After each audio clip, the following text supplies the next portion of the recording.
ચૈત્ર માસની સુદ પક્ષની ત્રીજને દિવસે ઘનઘોર ત્રીજનો ઉત્સવ મનાવવામાં આવે છે.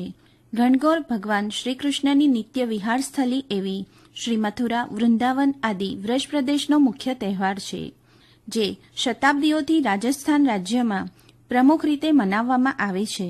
પણ આ તહેવાર આજે દેશના ઘણા રાજ્યોમાં ધામધૂમથી ઉજવવામાં આવે છે. ગુજરાતી સમાજના ગૌરી વ્રતને મળતો જ આ તહેવાર છે. ભગવાન શિવ પાર્વતીના ઘરે જાય છે ત્યારની ઘટના આ તહેવારના મૂળમાં છે. ચૈત્રવદ એકમના દિવસે હોલિકા દહનની ભસ્મ અને તળાવની માટીથી ગણગોર એટલે કે શિવ અને પાર્વતીજીનું સ્વરૂપ બનાવવામાં આવે છે, જેનું સુહાગન મહિલા તથા કુંવારી કન્યાઓ પૂજન કરે છે. રાજસ્થાનમાં કન્યાઓના માટે વિવાહ પછી પ્રથમ ચૈત્ર સુદ ત્રીજ સુધી ગણગોરનું પૂજન જરૂરી માનવામાં આવે છે. આ તહેવારમાં વિશેષ પ્રકારની વાનગી બનાવવામાં આવે છે, જે ગુના તરીકે ઓળખાય છે. અને અત્યારે આ ગણગોરનો ઉત્સવ ચાલી રહ્યો છે. તો બહેનો, આજે આપણે ગણગોરના તહેવાર વિશે વધુ જાણકારી મેળવીશું. જે માટે આજે આપણી સાથે સ્ટુડિયોમાં ઉપસ્થિત છે વૈષ્ણવાચાર્ય ગોસ્વામી શ્રી ગોવિંદરાયજી મહોદયશ્રીના ધર્મપત્ની શ્રી રાની બહુજી. અમારા આકાશવાણી દમણના સ્ટુડિયોમાં આપનું સ્વાગત છે. નમસ્કાર રાની બહુજી. નમસ્કાર પ્રિય મિત્તલબેન. ખરેખર આજે બહુ જ આનંદનો વિષય છે કે આપણે આ સંવાદ કરવા માટે અહીં એકત્રિત થયા છીએ. ગણગોરનો ઉત્સવ મારા માટે પણ ખૂબ જ ઉત્સાહની વાત છે. તો ચાલો આ પ્રસંગ વિશેની વાર્તાલાપ આપણે કરીએ. તો રાની બહુજી, પ્રથમ અમારી બહેનોને એ જણાવશો કે ગણગોર એટલે એમાં ગણ અને ગોર એ કોણ છે? સામાન્ય રીતે અમારી પૌરાણિક પરંપરા અનુસાર ગણ અને ગૌર ભગવાન શિવ અને પાર્વતીજી છે, જેમને અમે ઈશ્વરજી અને પાર્વતીજી કહીએ છીએ. પરંતુ આમનું પૂજન કરવાવાળા ભગવાન શ્રી કૃષ્ણ અને શ્રી રાધાજી પણ પુષ્ટિ ભક્તિ માર્ગમાં બંને સ્વરૂપથી છે, એટલે કે પૂજ્ય અને પૂજક બંને છે. શિવ પાર્વતીના રૂપમાં રાધા કૃષ્ણ સ્વયં પોતાનું જ પૂજન કરીને લોકોને આ પૌરાણિક મહોત્સવને મનાવવાની પ્રેરણા આપે છે. રામચરિત્ર માનસના મંગલાચરણમાં શ્રી તુલસીદાસજીએ ભગવત ભક્તોના મનમાં રહેલી શ્રદ્ધા અને વિશ્વાસને જ ગૌરી અર્થાત પાર્વતીજી તથા ગણ એટલે શંકરજી આ રૂપકમાં બતાવ્યા છે, જેનાથી આપણે એ સમજી શકીએ છીએ કે ભગવાન શ્રી કૃષ્ણ તથા શ્રીમતી રાધાજી પરાત્પર તત્વ હોવા છતાં પણ શિવ એટલે કે કલ્યાણકારી વિશ્વાસ અને જગતજનની જગદંબાને પ્રાણી માત્રમાં રહેલી ભગવાનના પ્રતિ જે શ્રદ્ધા હોય છે તેનું પૂજન કરવાની પ્રેરણા આપે છે. આમ ગણગોર છે તો શિવ અને પાર્વતી જ, પરંતુ વ્રજભક્ત એટલે કે ગોપીજન પોતપોતાની શ્રદ્ધા અને વિશ્વાસનું પૂજન ભગવાન શ્રી કૃષ્ણની ઈચ્છા અને આદેશાનુસાર કરે છે. ખૂબ જ સરસ. ગણ અને ગોર એટલે કે ઈશ્વર અને પાર્વતી એ વિશે આપે ખૂબ જ સરસ માહિતી આપી. હવે એ જણાવશો કે પુષ્ટિ માર્ગમાં જે આ ગણગોરનો તહેવાર મનાવવામાં આવે છે, તો તે કેમ મનાવવામાં આવે છે અને આ તહેવાર કેવી રીતે ઉજવવામાં આવે છે? પુષ્ટિ માર્ગમાં એટલે કે પ્રભુની સેવા પ્રકારમાં ગણગોરની પીછવાઈ આવે છે, જેમાં શ્રી ઠાકોરજીના દર્શન, ગણગોરની સવારી તથા ગણગોર પૂજન કરતા શ્રી ઠાકોરજી શ્રી રાધાજીને જોઈ રહ્યા છે. પીછવાઈના એક ભાગમાં પૂજન કર્યા પછી બધા ગોપીજનો શ્રી ઠાકોરજી તથા શ્રી સ્વામીજીને ભોગ ધરી રહ્યા છે, એવં એમનું પૂજન પણ થઈ રહ્યું છે એવું ચિત્રકાર પીછવાઈમાં દર્શાવે છે. લાલ, લીલી, ગુલાબી તથા કેસરી આમ 4 રંગોના સાજ, વસ્ત્ર, શૃંગારથી 4 દિવસ શ્રી ઠાકોરજીને શૃંગાર ધરાવવામાં આવે છે. એ સિવાય પુષ્ટિ માર્ગમાં ભગવાનનો સેવા પ્રકાર રાગ, ભોગ, શૃંગારથી કરવામાં આવે છે. હમણાં જેમ વસ્ત્ર, શૃંગાર તથા સજાવટની આપણે ચર્ચા કરી, એવી જ રીતે ભોગ એટલે કે આ તહેવારની મીઠાઈ કે વ્યંજન તરીકે વિશેષમાં ઘઉંના લોટના તથા ચણાના લોટના ગુનાનો ભોગ ધરાવવામાં આવે છે, જે ગાંઠિયા જેવા હોય છે. ગણગોરના તહેવારની આ મુખ્ય સામગ્રી છે. ગણગોરના 4 દિવસ શ્રી ઠાકોરજીની લીલા સાથે ગણગોરના કીર્તનો જે પુષ્ટિ માર્ગના ભક્ત કવિઓએ ગાયા છે અને લખ્યા છે, એ પણ પ્રભુ સન્મુખ ગાવામાં આવે છે. આ તો થઈ શ્રી ઠાકોરજી માની ગણગોર. હવે લોક વ્યવહારમાં મંદિરના ચોક અથવા તિબારીમાં ગણગોળની સ્થાપના કરવામાં આવે છે. પરંતુ અમારા વલ્લભ કુળમાં તો આ બધું ક્રમ જનાના ચોક અથવા જનાના દીવાનખાનામાં પણ થાય છે. આમ બધી કુમારિકાઓ તથા સૌભાગ્યવતી મહિલાઓ સાથે મળીને વ્રજમંડળની પરિપાટીથી તથા રાજસ્થાનની પરંપરા એવં રીતિ રિવાજથી ખૂબ જ ધૂમધામથી તથા ઉત્સાહ સાથે ગીત સંગીત સાથે ગણગોળનો ઉત્સવ મનાવે છે. પુષ્ટિ માર્ગમાં ગણગોળના સેવા પ્રકારની અને કીર્તનની આપે ખૂબ જ સરસ જાણકારી આપી. તો આજે સુહાગણ મહિલાઓ અને કુંવારી કન્યાઓ આ તહેવારને કેવી રીતે મનાવે છે? પુષ્ટિ માર્ગમાં સુહાગની અભિવૃદ્ધિ માટે આ એકમાત્ર વ્રત એવં તહેવાર છે જે ખૂબ ધામધૂમથી મનાવવામાં આવે છે. જેમ ગુજરાતમાં લોકોને નવરાત્રીનો ખૂબ જ ઇંતજાર હોય છે, એવી જ રીતે ગણગોળનો તહેવાર ક્યારે આવે એવું આખો વર્ષ બધી જ સુહાગણ મહિલાઓ તથા કુંવારી કન્યાઓ ખૂબ જ ઉત્સાહથી રાહ જુએ છે. પુષ્ટિ માર્ગમાં ચૈત્ર સુદ તીજના ગણગોળની સ્થાપના કરવામાં આવે છે. બધી જ સુહાગણ મહિલાઓ તથા કુંવારી કન્યાઓ સાથે મળીને વાજતા ગાજતા ગણગોળની સવારી કાઢે છે અને હલ્દીના ચોક પૂરીને ગણગોળની સ્થાપના કરે છે. ગણગોળને પણ 16 શૃંગાર સહિત સજાવવામાં આવે છે, જેમાં ઈસરજીને સાફો, જામા, લૂમ તથા મોતીની લડ ધરાવીને શૃંગાર કરવામાં આવે છે. તેમજ પાર્વતીજીને સુહાગના 16 શૃંગાર સહિત સજાવવામાં આવે છે. આમ 4 દિવસ ગણગોળના અલગ અલગ નિયમ પ્રમાણે શૃંગાર થાય છે. આમ આ 4 દિવસ સુહાગન મહિલાઓને પૂરા 16 શૃંગાર સહિત ગણગોળનું પૂજન કરવાનું હોય છે. આ દિવસે સવારથી વ્રત રાખી અને પૂજન કર્યા પછી પતિના ચરણ સ્પર્શ કરીને જ અન્ન ગ્રહણ કરવાનું હોય છે. ગણગોળનું પૂજન કંકુ, અક્ષત, સિંદૂર, દુર્વા અને પુષ્પ દ્વારા કરવામાં આવે છે. અને પૂજન કર્યા પછી ગણગોળને સાડીના છેડાથી જલ અરોગાવવામાં આવે. પછી એમની સન્મુખ દોહો બોલવામાં આવે છે અને આ દિવસે બધી જ સુહાગન મહિલાઓ એકબીજાને સુહાગના શૃંગાર જેમ કે ગજરા, વેણી તથા લાલ હરી ચૂડીઓ વહેંચે છે. આ રીતે પુષ્ટિ માર્ગમાં 4 દિવસ ગણગોળનો મહોત્સવ મનાવવામાં આવે છે.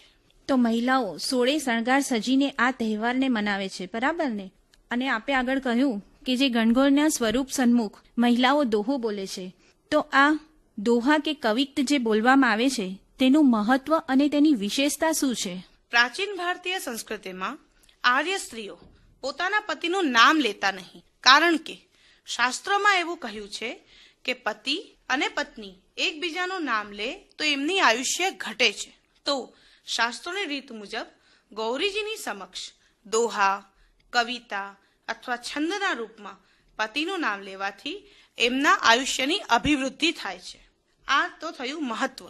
પહેલાના જમાનામાં દરેક વ્યક્તિઓના નામ દેવી દેવતાના નામ ઉપર અથવા સાહિત્યિક તથા પૌરાણિક નામ હોતા હતા. તો હવે એમાં વિશેષતા એ છે કે કવિતા અથવા દોહામાં પતિનું નામ આવી જાય એવો દોહો બનાવતા.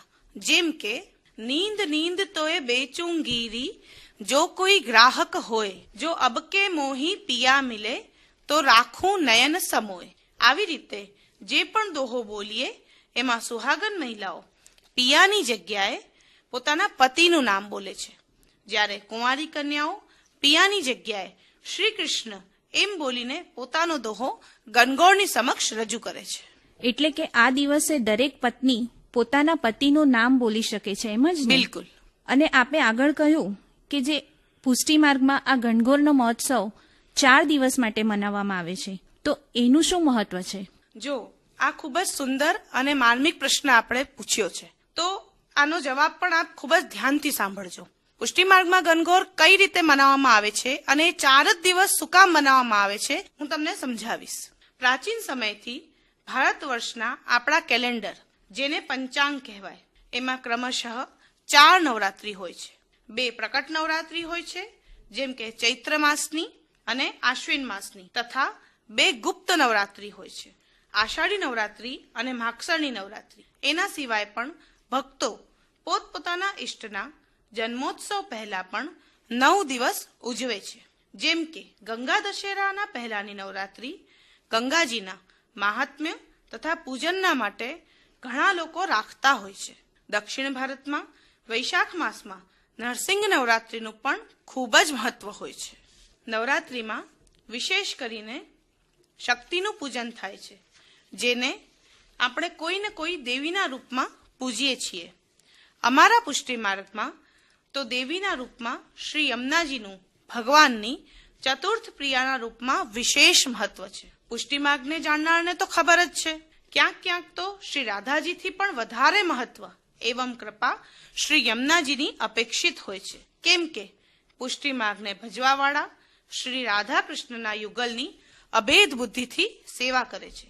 તો જો શ્રી રાધાજીને શ્રી કૃષ્ણ સાથે જોડી દો તો શ્રી ચંદ્રાવલીજી, શ્રી લલિતાજી, જેમને રાધા સહચરી પણ કહેવાય, શ્રી વિશાખાજી તથા શ્રી યમુનાજી, આમ 4 પ્રધાન ગોપીજનો શ્રી કૃષ્ણની વ્રજલીલામાં પ્રધાન પટરાનીઓ કહેવાય છે. આ 4 સખીઓના આડીથી મતલબ કે એમના ભાવરૂપ આ 4 દિવસ શ્રી ઠાકુરજી તથા શ્રી રાધાજીને પણ ઈસરજી તથા પાર્વતીજીના રૂપમાં એટલે કે ગણ અને ગૌરના રૂપમાં ગોપીજનો વ્રત તથા પૂજન કરી લૌકિક પતિની જેમ જ પોતાના અલૌકિક પતિનું પૂજન પણ વ્રજલીલામાં કરે છે.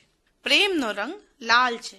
4 સખીઓને પ્રેમ આવે છે અને એ પ્રેમ તેઓ શ્રી રાધાજી જેવો જ પ્રકટ કરે છે. શ્રી રાધાજી પીત વર્ણના છે, તો પીત વર્ણની 4 ફૂલની ચુંદડી એમના પ્રેમમાં આવે છે. એટલે પહેલા દિવસે લાલમાં પીલી ચોફુલી ચુંદડી, આમ લાલ ચુંદડીની ગણગોર થાય. બીજું, શ્રી ઠાકોરજીનું વર્ણ મેઘશ્યામ એટલે કે કાળા વાદળા જેવું બ્લુ છે. અને જેમ બતાવ્યું રાધાજીનું પીળું, તો નીલું અને પીળું મળે તો લીલો રંગ બને એટલે કે હરો. જ્યારે ગણગોરના ઉત્સવમાં ગોપીજનોને પૂજન કરતા કરતા શ્રી ઠાકોરજી તથા શ્રી રાધાજીનું અદ્વૈત સિદ્ધ થાય ત્યારે હરી એટલે કે લીલી ગણગોર મનાવવામાં આવે છે. સમજો, કોઈને બહુ તાપ હોય અને તાપની નિવૃત્તિ થાય તો એને શાંતિ મળે છે. શાંતિનો જે વર્ણ છે એ ગુલાબી છે, જેમાં ઘણા દિવસોની ગરમી પછી ઠંડી શરૂ થાય છે અને ઉત્તરોત્તર વધવા લાગે છે. તો આપણે કહીએ કે ગુલાબી ઠંડી છે. તો જ્યારે 2 દિવસનો ઉત્સવ આગળ વધે તો 3જા દિવસે ગુલાબી ગણગોર હોય છે, જેનાથી બધા ગોપીજનોને શાંતિ મળે છે. 4થા દિવસે અમારે ત્યાં શ્રી યમુનાજીની છઠ આવે છે, જે સૂર્યપુત્રી તથા યમરાજની બેન યમુના નદીનો દેવી રૂપમાં પ્રાકટ્ય એટલે કે જન્મદિવસ હોય છે. આ પૌરાણિક ઉત્સવ છે અને સાથે સાથે અમારા મૂળ આચાર્યોમાંના એક એવા શ્રી વિઠ્ઠલનાથજી, જે શ્રી ગુસાઈજીના નામથી પ્રખ્યાત છે, એમના છઠ્ઠા પુત્ર રત્ન શ્રી યદુનાથજીનો જન્મોત્સવ પણ શ્રી યમુના છઠ્ઠના આવે છે. એટલે બંને મહોત્સવ સાથે 4થી ગણગોર કેસરી મનાવવામાં આવે છે. આ પ્રકારે પુષ્ટિ સંપ્રદાયમાં શ્રી સ્વામિનીજી તથા 4 યુથાધિપતિ એવં ગોપીજનોના ભાવ અનુરૂપ આ 4 દિવસોમાં 4 રંગની ગણગોર મનાવવામાં આવે છે. આપે પુષ્ટિ માર્ગમાં મનાવાતા ગણગોરના મહોત્સવના મહત્વ વિશે ખૂબ જ સરસ માહિતી આપી રાનીબહુજી. હવે અમને એ જણાવશો કે સામાન્ય રીતે મનાવાતી ગણગોર અને પુષ્ટિ માર્ગમાં મનાવાતી ગણગોર વચ્ચે શું તફાવત હોય છે? સામાન્ય રીતે લોકો 16 દિવસની ગણગોર મનાવે છે અને અમારે ત્યાં 4 જ દિવસની ગણગોર મનાવવામાં આવે છે, કારણ કે પુષ્ટિ સંપ્રદાયમાં મનાવાતા દરેક ઉત્સવો તથા મનોરથો વ્રજની કૃષ્ણલીલાના આધાર પર જ હોય છે. તો ગણગોરની આ 4 દિવસની લીલા ભાવના અને કીર્તનોનો સંબંધ અમને અમારા પુષ્ટિ માર્ગમાં પ્રાપ્ત છે અને તેથી અમે 4 દિવસની ગણગોર મનાવીએ છીએ. આમ આ 4 દિવસની ગણગોર ખૂબ ધામધૂમથી ઉજવ્યા બાદ ચૈત્ર સુદ છઠના દિવસે ગણગોરને વિદા કરવામાં આવે છે. ઈસરજીનો સાફો વડો કરી શ્રીહસ્તમાં પધરાવી અને શ્રી પાર્વતીજીની નથ વળી કરી એમના શ્રીહસ્તમાં પધરાવી 3 વાર પટ્ટો ખટકાવી આવતા વર્ષે બેગ બેગ પધાર્યો એટલે વહેલા વહેલા પધારજો એમ કહી સૂર્યાસ્ત પહેલા ગણગોરને વિદા કરવામાં આવે છે. રાનીબહુજી, છેલ્લે આપ અમારી બહેનોને કંઈ કહેવા માંગશો? જરૂર. હું તો છેલ્લે એટલું જ કહીશ કે આપ બધા પણ આ વર્ષના ગણગોર ઉત્સવમાં પધારો, તો જ આ વાર્તાલાપનો સંપૂર્ણ આનંદ માણી શકશો. તો બહેનો, આજે આપણે રાણીબોજી પાસેથી ગણગોરના તહેવાર વિશે ખૂબ જ સરસ જાણકારી મેળવી. આ બદલ હું આકાશવાણીના દમણ સ્ટુડિયો તરફથી રાણીબોજીનો ખૂબ ખૂબ આભાર માનું છું. આભાર રાણીબોજી. મિત્તલબેન, આપનો તથા આકાશવાણી દમણ કેન્દ્રનો ખૂબ ખૂબ આભાર. નમસ્કાર.